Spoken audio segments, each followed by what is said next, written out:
bienvenue dans votre émission, bienvenue dans votre émission, bienvenue dans votre émission La Réunion Léla, La Réunion Léla, La Réunion Léla.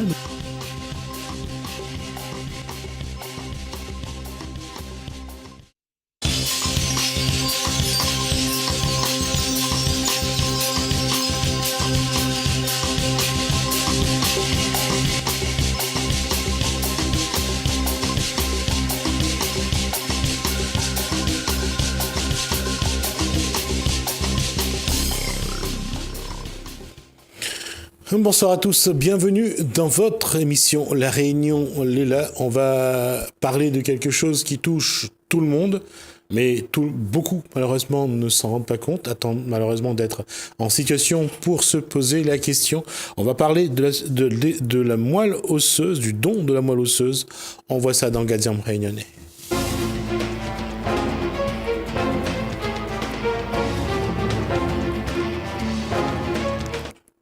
Alors, pour en parler, on va commencer par la présidente de l'association, Jocelyne Marquet, bonsoir. Oui, bonsoir.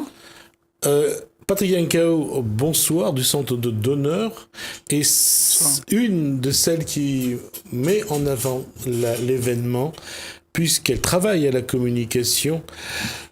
Honorine Angama, bonsoir, et on fait un gros bisou à Erika Galibert. Qui n'a pas pu être présente, exactement. La question, c'est... on va juste d'abord présenter votre section avant de parler d'association.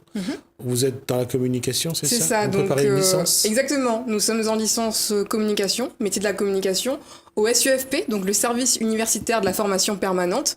Et donc c'est une licence qu'on fait en alternance, donc c'est pour ça qu'on est sur des événements comme l'événement qui se prépare pour le don de moelle osseuse. Donc c'est vraiment une formation professionnalisante puisque on apprend en théorie à l'école, à l'université, tout ce qu'il faut apprendre en communication et on met en pratique avec l'association, avec notre entreprise. Donc c'est important. Qu'est-ce qui vous a motivé à choisir cette action-là? Alors, Réunion Moelle Espoir, c'est vraiment une cause qui touche tout le monde, puisqu'en fait, ça permet de sauver des vies, d'être donneur potentiel. Donc, c'est vraiment important d'avoir du recrutement pour l'association. Et c'est un sujet qui touche, je pense, tout le monde, puisque sauver des vies, qui n'est pas pour sauver des vies?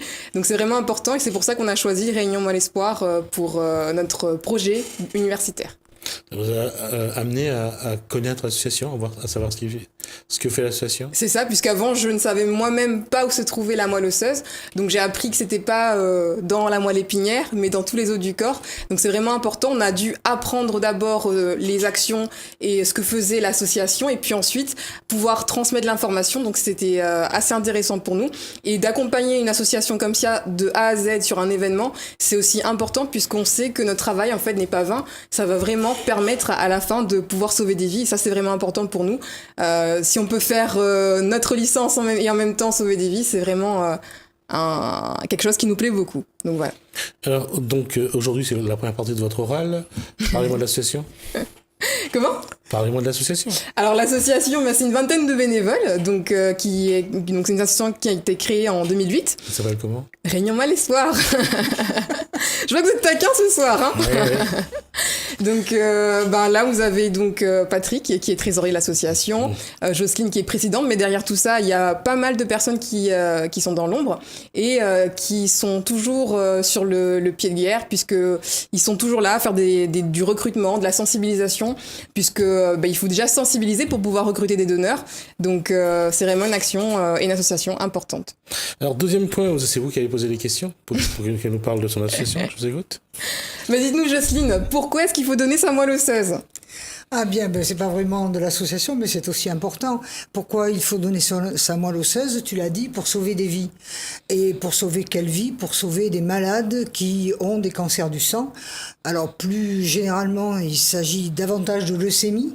Et il faut savoir que le don de moelle osseuse, c'est la dernière chance pour effectivement sauver la vie de quelqu'un atteint de cette maladie. Pourquoi ? Parce que souvent elle intervient quand les autres traitements ont échoué, et on sait qu'avec une greffe de moelle osseuse, avec une compatibilité maximale, la vie est sauve. Et nous aurons prochainement d'ailleurs le témoignage d'une jeune qui a été sauvée, qui a une vie parfaitement normale aujourd'hui alors qu'elle était atteinte très gravement, avec un risque bien entendu de finir très vite. Donc voilà pourquoi c'est important. Alors maintenant l'association, effectivement, petite association, hein, toute petite association, une vingtaine de personnes, elle l'a dit. Mais avec des gens qui ont un cœur gros comme ça, une disponibilité toujours opérationnelle quand on a besoin d'eux. J'attends la prochaine question. Patrick, Oui. où est la moelle osseuse, dites-nous. C'est facile, enfin c'est facile et c'est compliqué en même temps.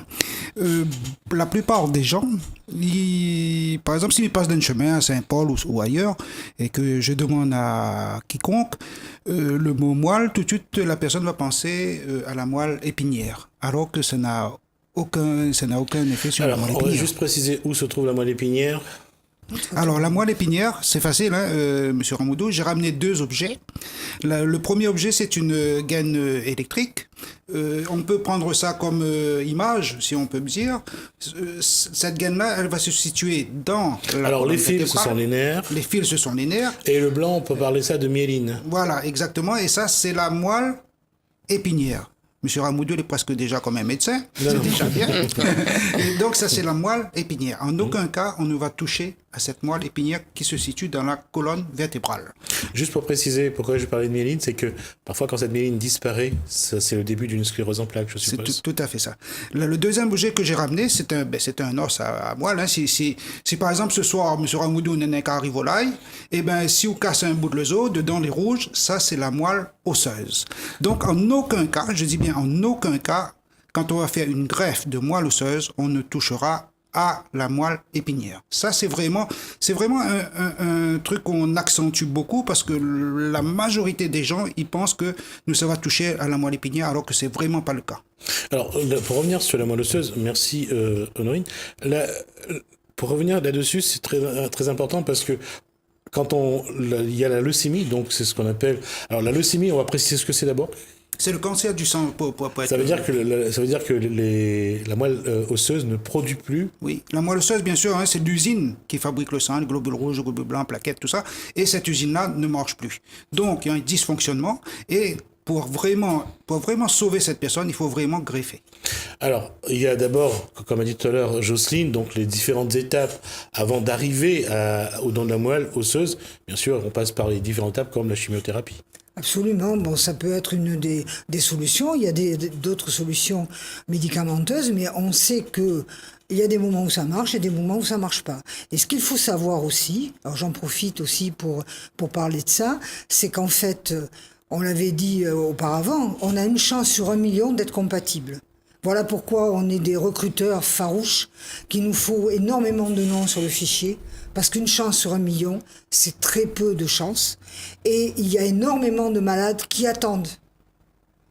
Donc, venez vous inscrire. Alors, la compatibilité, c'est quelque chose c'est presque gagner au loto quelque part aussi. Absolument. Il y a tellement de peu de chances d'être compatible, y compris dans la famille, parce que même si on est de la même famille, c'est pas sûr que ça soit compatible. Alors, la même famille, non. Quand on a des compatibilités, c'est la fratrie. Bon, Patrick en parlerait mieux que moi, mais dans la fratrie, on a une chance sur 4.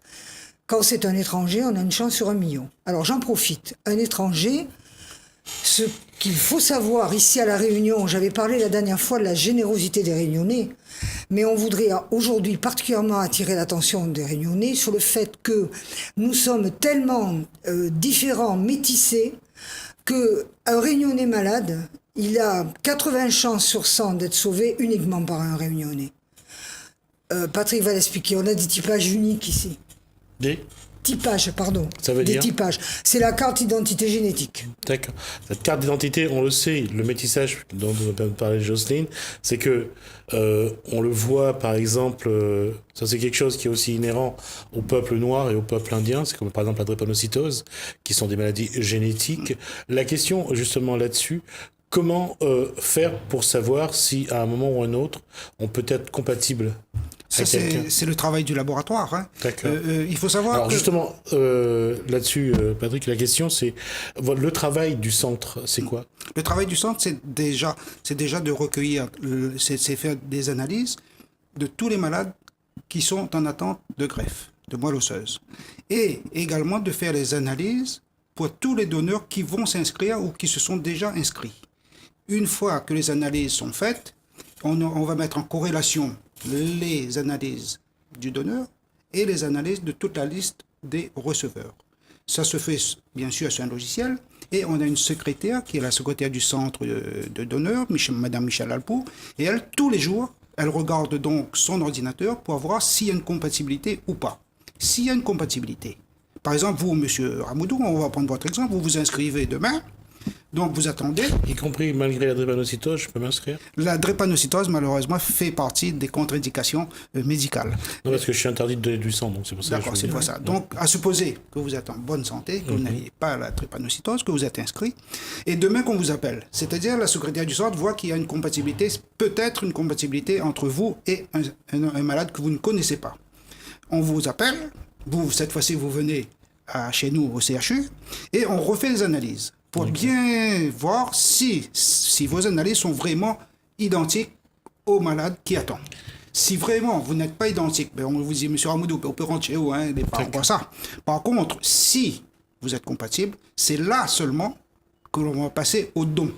Et c'est là seulement qu'on passe au don. D'accord. Alors, la compatibilité ou l'incompatibilité se fait comment? C'est-à-dire c'est un prélèvement sanguin? C'est un prélèvement sanguin essentiellement, et ça bien sûr, on extrait de l'ADN, on le fait tous les jours au CHU. On extrait de l'ADN, on fait un typage cellulaire. Bon, on ne va pas rentrer dans tous les détails techniques, mais c'est comme une carte d'identité, de façon qu'il y ait à peu près, c'est comme si on avait le nom, prénom, etc., avec 10 allèles. C'est-à-dire que lorsque celui qui a donc fait un test sanguin est compatible avec un des malades qui est sur la liste, c'est là que ça va se faire le prélèvement de la moelle osseuse. Voilà, là seulement. Hein, comme je vous ai dit, on vous rappelle, on refait les analyses, et là seulement on va vous dire si on va vous dire ok, c'est bon, vous pouvez passer au don. Et c'est là seulement on passera au don. Alors, je pense que la question c'est de savoir, pour ceux qui sont donneurs, c'est de savoir comment ça va se faire. Est-ce que c'est avec une grande aiguille qu'on va enfoncer dans l'os et extirper la moelle osseuse? Je caricature le tableau exprès parce que je pense que vous avez apporté des précisions sur cette façon que vous avez de ponctionner la moelle osseuse. Oui, bien sûr. Là, je suis comme un commercial, mais il présente l'appareil, mais ne donne pas le prix. Là, on va vous donner le prix, c'est-à-dire on va passer directement comment on fait un don. Déjà, la première méthode empirique, hein, la plus ancienne, c'était ponctionner au niveau des os iliaques, c'est-à-dire au niveau des lombaires, et il fallait venir à l'hôpital. L'os du bassin, parce que lombaire, on va repartir. Il fallait donc ponctionner. Pourquoi? Non, je crains que lombaire, on pense encore à la moelle épinière, donc non, c'est l'os du bassin. Parce que ça se... Oui, d'accord. C'est au niveau de l'os du bassin et non pas des lombaires. Oui, et là, cette fois-ci, il fallait bien sûr venir à l'hôpital, faire l'anesthésie générale, aller au bloc opératoire, et on perdait beaucoup de donneurs comme ça parce que c'était comme une méthode un peu agressive. Et maintenant, il faut savoir que 85 à 90% des dons se font comme un don de sang. Je pense que parmi les téléspectateurs de Télécréole, il y en a déjà qui ont déjà donné du sang. Il y en a aussi qui ont déjà donné des plaquettes. Donc c'est la même chose, sauf que ça dure un peu plus longtemps. C'est la même chose que quand on donne un sang. Quand on donne du sang, ça dure à peu près 15-20 minutes. Quand on donne des plaquettes, ça dure à peu près 2 heures. Et on vous prend le sang ici, ça passe dans un appareil. L'appareil va sélectionner les cellules de plaquettes, par exemple. Donc, toutes les plaquettes vont aller dans une poche et on va vous rendre les autres substituants automatiquement. Donc, vous avez les 2 bras qui sont un peu attachés. Le don de moelle osseuse, c'est la même chose, sauf que ça va durer un peu plus longtemps. Ça va durer à peu près 4 heures. Voilà. Mais tout de suite après, la personne pourra reprendre la vie tout de suite, sa vie normale, et ne pas faire d'anesthésie, ne pas aller au bloc opératoire, c'est pas la peine de venir à l'hôpital. Donc on le fait comme si c'était un don de sang, sauf que ça va durer un peu plus longtemps, et cette méthode est beaucoup plus allégée, et les personnes maintenant, ils sont conscients que c'est pas vraiment une méthode agressive, c'est comme un don de sang, ils repartent chez eux tranquillement. Et alors, ce qu'il faut savoir, c'est que nous avons eu un premier donneur qui a été prélevé à La Réunion, puisque à La Réunion, aujourd'hui, on peut faire les prélèvements. Et l'année dernière, on a célébré le premier donneur, on doit garder l'anonymat, bien entendu. En revanche, il a un nom d'emprunt, il s'appelle Charles, et il était tout content parce qu'il s'était inscrit en 2017. On aurait pu choisir Tijan ou bien... Voilà. Pardon ? On aurait pu choisir Tijan. C'est lui qui a choisi, Ah, d'accord. et il a préféré Charles que Tijan. Je ne suis pour rien. Mais Ravi, un donneur réunionnais qui a été prélevé sur place. Bon, à La Réunion, on ne peut pas encore, greffer, mais ça vient, puisque le laboratoire aura l'agrément début 2020, et l'hôpital a déjà l'agrément depuis le 4 mars. Donc, vous voyez, ça va se faire en famille. D'accord. La question, c'est lorsqu'on fait on greffe la moelle osseuse sur le malade, où se fait la greffe? Ou comment se fait la C'est de greffe? la même façon. C'est comme une perfusion. En fait, D'accord, voilà. je pense parce que l'image qu'on a, c'est d'aller remettre dans la c'est comme l'os une perfusion. de la moelle osseuse. C'est comme une perfusion. C'est ça que je veux dire. C'est important de préciser. C'est intéressant. effectivement, ouais. Non, c'est comme une perfusion, sauf que le malade est dans une chambre stérile. Hein, vous avez déjà vu, c'est d'une chambre à bulles, on appelle ça. Parce qu'à ce moment-là, on va dire que son système immunitaire est au plus vraiment bas. à zéro. D'accord. Voilà. Donc c'est comme une perfusion. C'est comme si vous entrez à l'hôpital, vous allez voir un malade. Il a une perfusion branchée. Là, cette fois-ci, on le branche sur une poche de sang qui est de la moelle osseuse. Et cette perfusion passe très très très rapidement et on commence tout de suite. La greffe, on prend tout de suite. Ce sont des cellules autogénératives et très intelligentes. D'accord. Au moins, c'est une partie de nous qui est intelligente, parce que pour le reste, on va se poser la question. De qui parle-t-on? D'un grand nombre de personnes. La question aujourd'hui à La Réunion, est-ce que justement, qu'est-ce qu'il faut dire au public aujourd'hui pour qu'ils viennent d'abord voir s'ils peuvent donner, et s'ils peuvent donner, voir au moins être sur cette liste? Alors déjà, il y a un numéro qui fonctionne, j'allais dire 365 jours par an, mais non, aux heures d'ouverture. C'est le 02 62 90 68 68. Tous ceux qui veulent se renseigner appellent ce numéro, et il y a Michel Alpoux, dont Patrick parlait tout à l'heure, qui est susceptible déjà de donner les premiers renseignements. Nous, notre association, on œuvre pour faire connaître, comme on le fait ici ce soir, et à travers des événements, en partenariat avec des communes, en partenariat avec des jeunes, et je pense que tout à l'heure, Honorine nous donnera le détail de cette fameuse journée du 6 avril, journée très ludique, puisqu'on essaie de cumuler les choses, que les gens passent la journée à s'amuser, découvrent notre présence, apprennent ce que c'est. Et là, on remercie le CHU qui nous suit, qui est présent ces jours-là pour les personnes intéressées, pouvoir tout de suite enregistrer la demande.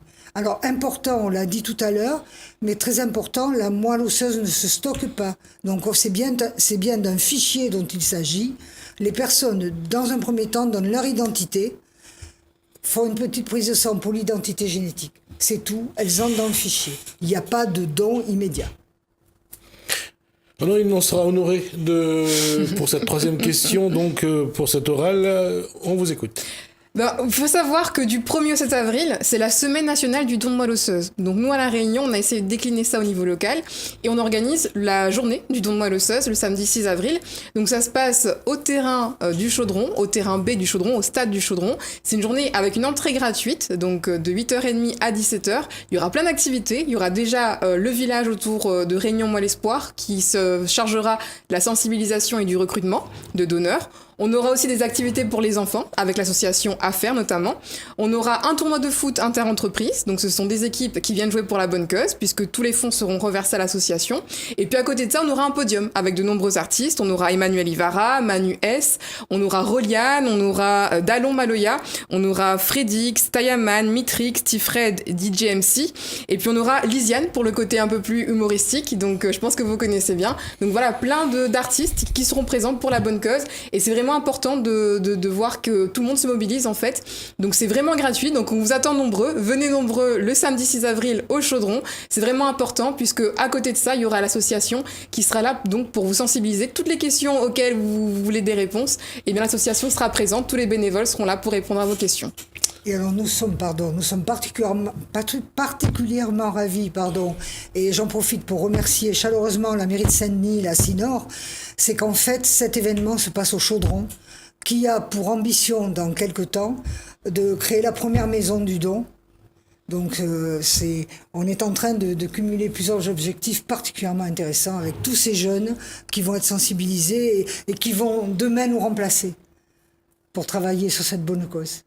L'évolution même de la mentalité aujourd'hui par rapport au don de la moelle osseuse est visible. Vous sentez qu'aujourd'hui, l'individu est de plus en plus, je veux dire, impliqué dans le don de la moelle osseuse ou pas? On ne peut pas vraiment dire. Hein. Si vous voulez un chiffre, si on ne fait rien, c'est-à-dire si on restait dans notre labo, on a à peu près 50 nouveaux donneurs inscrits. Et généralement, à 95%, ces 50 nouveaux donneurs, ce sont des familles, des personnes dont la famille est concernée par un individu qui est dans la famille et qui se sentent vraiment sensibilisés. Si on ne fait rien. Si on fait une action comme par exemple que Honorine vous a dit, par exemple pour le 6 avril, on arrive facilement entre 50 et 80, même 100 nouveaux donneurs inscrits. Ce qui veut dire, si on ne fait pas de sensibilisation, et c'est aussi notre mea culpa, si on ne sort pas du CHU et si on ne sort pas de notre laboratoire, il n'y aura pas vraiment de nouveaux donneurs. C'est vrai que la plupart des Réunionnais, ils sont généreux, ça on le sait, mais s'ils ne savent pas ou s'ils ont peur, ils ne viendront pas. Et nous, notre travail à nous, c'est de franchir cette peur, leur dire n'ayez pas peur, pas besoin d'avoir peur, c'est juste une petite prise de sang. Et encore, même pour ceux qui ont peur de la prise de sang, on peut faire sur de la salive, extraire de l'ADN sur de la salive. Donc n'ayez pas peur, rendez-vous le 6 avril au Chaudron, venez nombreux, n'oubliez pas qu'une petite goutte de sang peut déjà sauver une vie. Et qu'il y a 40 malades qui sont en attente de dons et la plupart des gens, ce sont des enfants. Il y a 40 enfants aujourd'hui qui sont... Tous les ans, il y a à peu près 40 nouveaux cas de malades qui arrivent chez nous. L'année dernière, il y en a beaucoup qui ont été greffés ou pas? L'année dernière, on a pu greffer 2 personnes. Il faut savoir aussi, comme la présidente nous a dit, on a un gros problème, c'est le métissage. Bon, on va pas trop rentrer dans les détails. Ce mélange des codes génétiques complique la recherche. Beaucoup. Par exemple, si quelqu'un a une leucémie, le médecin il va demander tout de suite est-ce qu'il y a dans la fratrie le nombre de frères et sœurs. Là, on a dit c'était une chance sur 4. Par exemple, pour vous donner une idée, dernièrement au laboratoire, il y avait un monsieur, il avait 7 frères et sœurs. Il a dit monsieur, ben, on a maintenant 7 frères et sœurs, une chance sur 4, 25%, quand même, mais peut trop 20 dedans. On a fait la compatibilité et c'était 0. Il y a une autre dame qui venait de Sillaos qui a dit à moi, monsieur, maintenant il n'y a qu'un SCA. Un SCA sur Sillaos. Un coup de chance, la seule sœur qu'elle avait, c'était compatible. Tout ça, c'est la probabilité. C'est vraiment la loterie. C'est la loterie. C'est comme si je vous donnais, monsieur Ramoudou, c'est comme si je vous donnais 10 dés à lancer sur cette table-là. Et moi, il veut que tous les 10 dés, ils sortent, par exemple, 6. C'est pas facile. Donc là, on voit que c'est vraiment pas facile de trouver quelqu'un de compatible sur la liste. Et notre métissage désavantage tout ça. Ça fait de jolis enfants, d'accord, regarde, on n'a qu'à regarder Honorine, n'a qu'à regarder. C'est gentil pour moi, mais c'est vraiment surfait. Hein. Mais au niveau génétique, c'est vraiment un gros inconvénient. Cette chance-là va encore diminuer. Zocine disait quoi sur moi pendant que j'écoutais Non, j'ai dit c'est bizarre, ils ne nous croient pas. Et ce qui est important de savoir pour le métissage, c'est que par exemple pour moi, j'ai des grands-parents créoles, malbar, caf. Et en fait, pour que si un jour je tombe malade, si on trouve que dans mes sœurs, personne n'est compatible avec moi, il faudra aller voir donc dans les fichiers de donneurs potentiels. Et il faut que ce soit quelqu'un qui ait donc ces 3 types génétiques dans son typage. Et c'est vraiment important. Donc quelqu'un qui est en métropole, qui est de type caucasien, ne pourra pas être donneur pour moi. Donc c'est vraiment important que les Réunionnais se mobilisent pour pouvoir sauver des Réunionnais en fait. Puisque comme vous l'a dit Patrick et comme vous l'a dit Jocelyne, on a beaucoup de métissage, donc c'est les Réunionnais qui peuvent sauver les Réunionnais et c'est pour ça que c'est important que vous veniez le samedi 6 avril pour pouvoir poser toutes vos questions et pouvoir vous inscrire sur les listes de donneurs. Et si par cas vous êtes trop éloigné de Saint-Denis, il faut savoir que le 17 avril, nous sommes à Saint-Benoît. La commune de Saint-Benoît met en place aussi une journée du don le 17 avril. D'accord. En fait, et ensuite, nous serons à Saint-Paul, mais comme d'habitude, à la rentrée, et à Saint-Pierre au mois d'octobre. Donc, on essaie de parcourir l'île, mais des journées familiales aussi fédératrices, j'allais dire que le 6 avril. Il faut vraiment féliciter Honorine et ses 2 collègues qui ont bien travaillé et nous en sommes ravis. Voilà, je voulais le dire. On fera sans doute un point à l'issue de cette première journée.